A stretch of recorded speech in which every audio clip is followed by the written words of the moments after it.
जयकार इनकी नहीं, मेरी होनी चाहिए थी।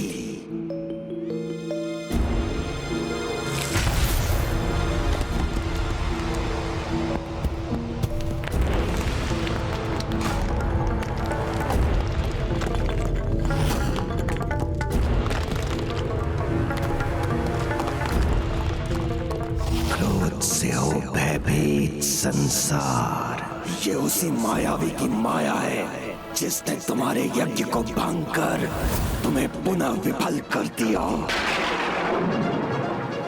और तुम कुछ भी ना कर सके। ईर्ष्या से मिलती है सत्ता। आज तो तुम्हारी विजय के साथ तुम्हारा गुणगान होना चाहिए था, किंतु उस मायाविनी ने सब कुछ छीन लिया तुमसे। मोह पाश में सब संसार। ना तुम उसकी माया के कारण प्रभु गणेश जी की कृपा से वंचित होते और ना ही तुम्हारा यज्ञ अधूरा रहता।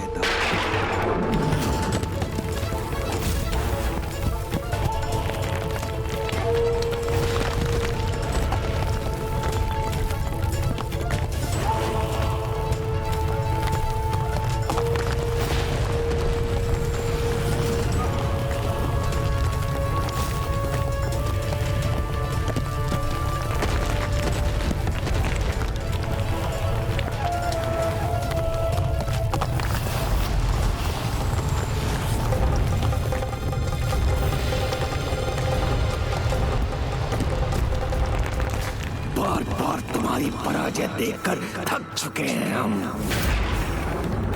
किंतु तुम्हें जैसे अपने घोर अपमान का आभास ही नहीं। महान असुर महानायक भंडासुर हो तुम, तो अपनी महानता का प्रमाण दो,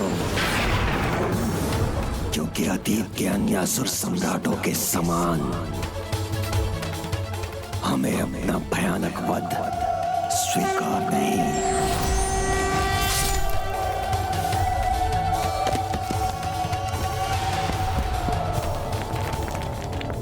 अब पीछे हटने में ही हमारी सुरक्षा है।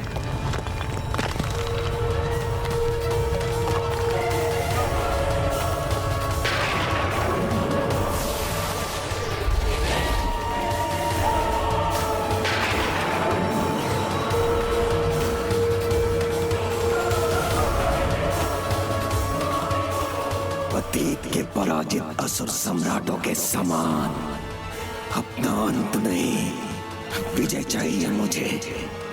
फिर उसके लिए मुझे कुछ भी करना पड़े। इतना तो चलता है।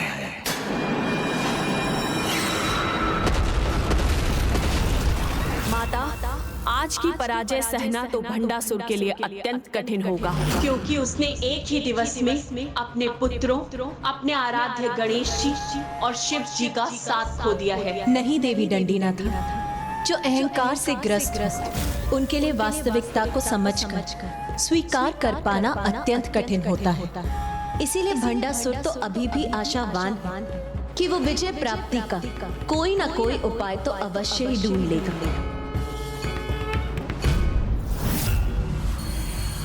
गुरुदेव, मुझे तो ये ज्ञात था कि शिष्य को अपनी पराजय को विजय में परिवर्तित करने का मार्ग बताना गुरु का कर्तव्य होता है, किंतु हम असुरों का कैसा दुर्भाग्य है। हमारे गुरु यहाँ ध्यान में मग्न हैं और वहाँ हमारी दुर्दशा हो रही है। मैं आपका अपमान नहीं करना चाहता गुरुदेव, किंतु जब वहाँ हमारे असुरों का संहार हो रहा है तो अपने गुरु को यहाँ हाथ पर हाथ धरे बैठे देख मेरे हृदय की पीड़ा भी मेरे कटु शब्दों का रूप ले रही है। माता, अनेकों बार इनका विनाश होने पर भी ये असुर सुधरते क्यों नहीं, जबकि इनका अंधकारी इतिहास इनके अनेकों पराजित महायोद्धाओं के नामों से भरा हुआ है। मैं उन महासुरों का नाम स्मरण कराऊं गुरुदेव, जो आपके ही मार्गदर्शन में पराजित हुए थे? तो सुनिए, उनमें सर्वप्रथम थे मधु और कैटभ, जिनका अंत देवी योग माया की सहायता से स्वयं नारायण ने किया था। फिर फिर आए महान असुर योद्धा महिषासुर, जिसका वध देवी कात्यायनी के हाथों हुआ। फिर अति शक्तिशाली, अति ऊर्जावान महान असुर भ्राता शुंभ ने अपना साम्राज्य स्थापित किया था। जिन दोनों का संहार माता विंध्यवासिनी ने मात्र एक क्षण में कर दिया।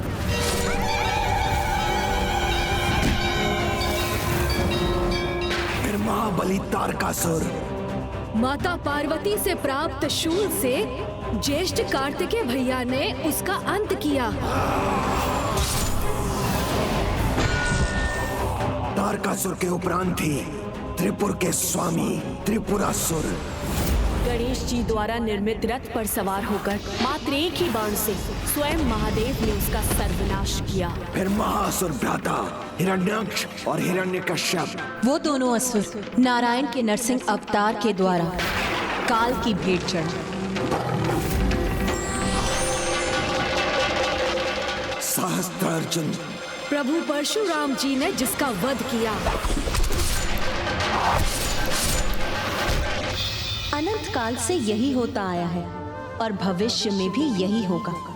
त्रेता युग में नारायण अपने श्री राम अवतार, भ्राता लक्ष्मण और महादेव के अवतार श्री हनुमान की सहायता से रावण, कुंभकर्ण और मेघनाद जैसे असुरों का वध करेंगे।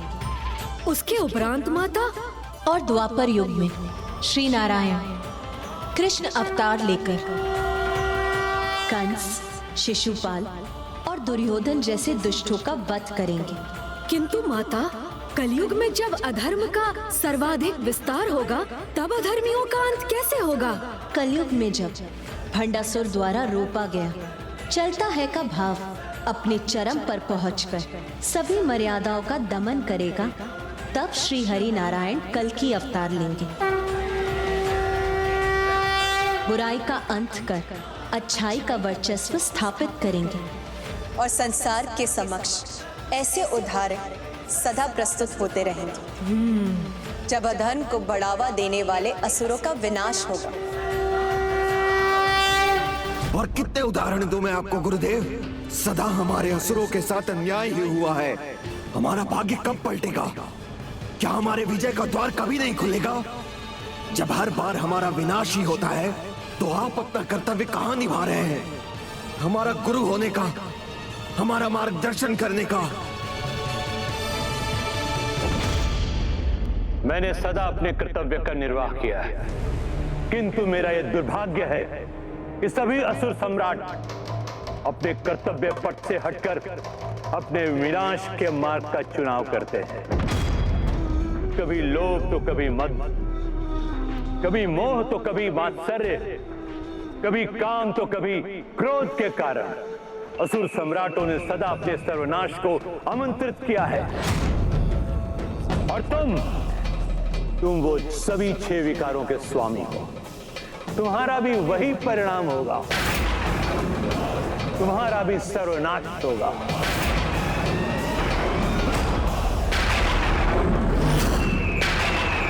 नहीं गुरुवर, आपका कर्तव्य तो हमें हमारे सर्वनाश से सुरक्षित रखकर हमारी विजय का उपाय सुझाने का है। इसका निर्वाह तो आपको करना ही होगा।